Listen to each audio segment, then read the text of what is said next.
किशनगंज में जिस तरीके से राष्ट्र विरोधी गतिविधियां देखने को मिली, तो उसके बारे में जब जांच पड़ताल की गई और यह देखा गया कि आखिरकार ये पैसे आ कहां से रहे हैं, जिसका इस्तेमाल अवैध हथियारों की खरीद के लिए किया जा रहा है, जिसका इस्तेमाल टेरर फंडिंग के लिए किया जा रहा है। जब उसकी जांच पड़ताल शुरू हुई तो कई जो इस तरह की गतिविधियों को बढ़ावा दे रहे हैं वैसे लोगों का नाम आया। लेकिन एक बहुत ही चौंकाने वाला खुलासा उस वक्त हुआ जब पता चला खुफिया एजेंसी को कि इसमें कुछ सरकारी अधिकारी भी संलिप्त हो सकते हैं। जब इसके बारे में और ज्यादा जांच पड़ताल की गई तो पता चला कि न सिर्फ सरकारी अधिकारी की बात हो रही है, बल्कि पुलिस महकमे के भी बड़े अधिकारी इस तरह की गतिविधियों में लिप्त हैं। और क्या कर रहे हैं, क्योंकि EOW के जो छापे पड़े हैं उसमें जो खुलासा हुआ वो बहुत ही चौंकाने वाला खुलासा है। तो जानिएगा आज की इस रिपोर्ट में, आखिर तक जरूर देखिएगा इसे। नमस्कार, मैं हूं डॉक्टर सुरजीत सिंह और आप देख रहे हैं YBN बिहार झारखंड। अगर आपने अभी तक इसे सब्सक्राइब नहीं किया है, सब्सक्राइब कर लीजिए और अगर आपको ये वीडियो अच्छा लगे तो लाइक कीजिए, शेयर कीजिए और कमेंट जरूर कीजिए। तो जी हाँ, जिस तरीके से किशनगंज में गैरकानूनी गतिविधियां चल रही थी, टेरर फंडिंग हो रहा था, जिस तरीके से राष्ट्र विरोधी गतिविधियां चल रही थी, उसको लेकर के तमाम दिशा निर्देश तो दिए ही गए। अमित शाह भी दौरे पे आए, उन्होंने भी तमाम दिशा निर्देश दिए और ये उस वक्त कहा भी गया कि 10 किलोमीटर का इलाका खाली करवाइए, अवैध अतिक्रमण को हटाइए। लेकिन उस दौरान कुछ बात ऐसी भी निकल करके आई कि यहाँ पर फेक करेंसी का काम चल रहा है, यहाँ पर फेक डॉक्यूमेंट्स बनाने के काम हो रहे हैं और इसमें बड़े बड़े जो सफेद पोश हैं वो संलिप्त हैं। बड़े बड़े अपराधी हैं जो यहाँ से पैसे की उगाही कर रहे हैं और उसका इस्तेमाल राष्ट्र विरोधी गतिविधियों के लिए कर रहे हैं। जब खुफिया एजेंसी ने इसके बारे में और ज्यादा जांच पड़ताल शुरू की, पता चला कि भाई किसके शह पे चीजें चल रही है, तो कई जो सरकारी अधिकारी हैं वो निशाने पर आए और इसी दौरान निशान पे आए DSP गौतम कुमार। जी हाँ, जिनका काम ऐसी गतिविधियों को रोकने का है। उनके खिलाफ भी जब कुछ सुराग मिले, जब जांच आगे बढ़ी तो पता चला इनके पास आय से ज्यादा संपत्ति मौजूद है। और जब EOW ने छापा मारा, जो आर्थिक अपराध यूनिट है, इकाई है, जब उसके अधिकारियों ने छापा मारा तो पता चला कि इनके पास आय से 60% ज्यादा संपत्ति मौजूद है। यह संपत्ति आई कहां से?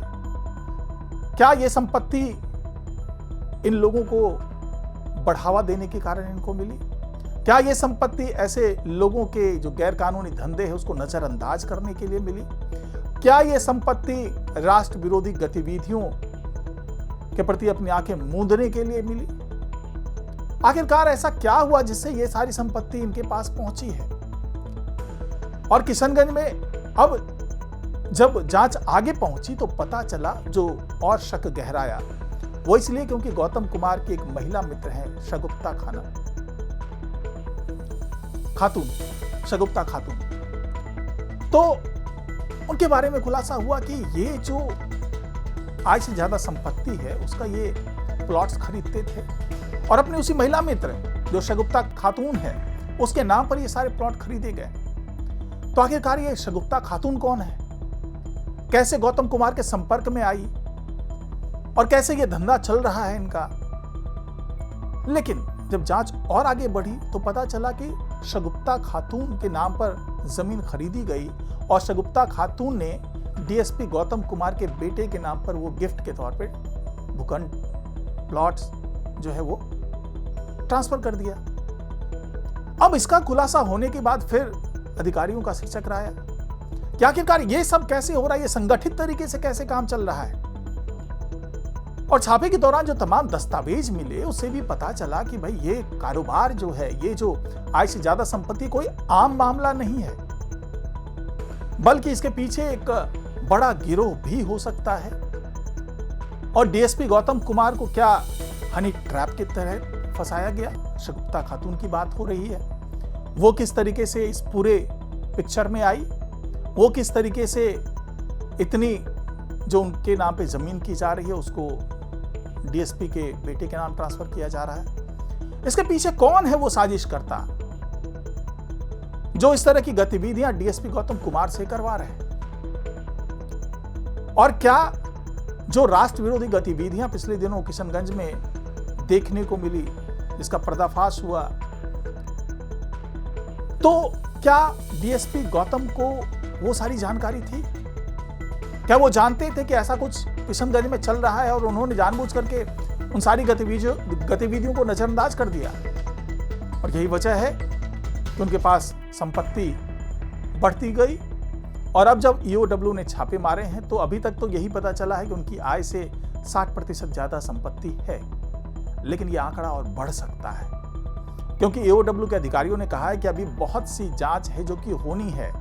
अभी तक तो सामने प्रत्यक्ष तौर पे जो संपत्ति का खुलासा हुआ है उसके आधार पर यह कहा जा रहा है कि इनके पास इतनी संपत्ति थी, लेकिन यह संपत्ति और बढ़ सकती है जैसे जैसे जांच आगे जाएगी। बैंक खातों की जांच होगी, लॉकर्स की जांच होगी, बेनामी संपत्तियों की जांच होगी, तो हो सकता है कि ये जो आंकड़ा है वो आगे बढ़े और ये भी हो सकता है कि इसके पीछे का पूरा खेल समझ में आने लगे। फिलहाल डीएसपी गौतम कुमार से पूछताछ भी की जा रही है। ये जाना जा रहा है कि आखिरकार ये जो आय का स्रोत है वो कैसे मिला, क्योंकि आमतौर पर यह माना जाता है जो दूसरे इलाके में, जो बिहार के चाहे दूसरे इलाके हो चाहे भारत में कहीं दूसरा इलाका, वहां पर आय से ज्यादा संपत्ति मिलने के बाद ये खंगाला जाता है कि क्या इन्होंने रिश्वत ली है, क्या इन्होंने किसी का उस तरीके से सहयोग करके पैसे बनाए हैं।